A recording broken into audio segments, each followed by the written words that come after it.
Hi all, welcome back to sweet girl. ഞാൻ ഇന്ന് വന്നിട്ടുള്ളത് ഒരു ചെറിയ ട്രിപ്പ് വ്ളോഗുമായിട്ടാണ്. ഞങ്ങൾ സുബഹ നിസ്കാരം കഴിഞ്ഞ് ചെറുതായിട്ട് ഒരു ചായ കുടിച്ച് വീട്ടിൽ നിന്ന് പുറപ്പെട്ടു. വേങ്ങരയിൽ നിന്നും ഏകദേശം 56 കിലോമീറ്റർ ദൂരമുണ്ടാകും കൊയിലാണ്ടിയിലേക്ക്. 8 മണിക്ക് ഞങ്ങൾ കൊയിലാണ്ടിയിലെത്തി. ബ്രേക്ക്ഫാസ്റ്റ് കഴിക്കാനായി ഒരു റെസ്റ്റോറൻറ്റിൽ കയറി. മാഷാ അല്ലാ, നല്ല ഫുഡായിരുന്നു. എനിക്ക് ഭയങ്കര ഇഷ്ടമായി. നെയ്റോസ്റ്റും അതിലേക്കുള്ള കൂട്ടുകാരികളും ഉണ്ടായിരുന്നു. പിന്നെ ഞങ്ങൾ പാറപ്പള്ളിയിലേക്ക് യാത്ര തിരിച്ചു.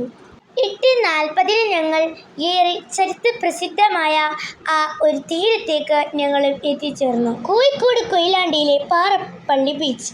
ചെറുതും വലുതുമായ പാറക്കൂട്ടങ്ങളാണ് ഈ ബീച്ചിനെ ആകർഷിക്കുന്നത്. ബീച്ചിന് മുകളിലായി അതിപുരാതനമായ ഒരു ജുമാ മസ്ജിദ്. ആദം നബിയുടെ കാൽപാദം പതിഞ്ഞ പാറ ഇവിടെ കാണാനാവുന്നതാണ്. ലോക പ്രശസ്ത സഞ്ചാരിയായ ഇബ്നു ബത്തൂത്ത ഇവിടെ സന്ദർശിച്ചിട്ടുണ്ട്. ഇവിടെ എത്തിയ ആദ്യ സഞ്ചാരികൾ ചൈനക്കാരെന്നും പറയപ്പെടും.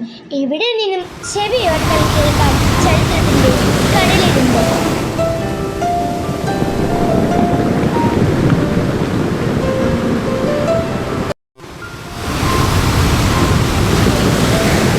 ഏവർക്കും ആസ്വദിക്കാൻ പറ്റിയ ഒരിടമാണിത്.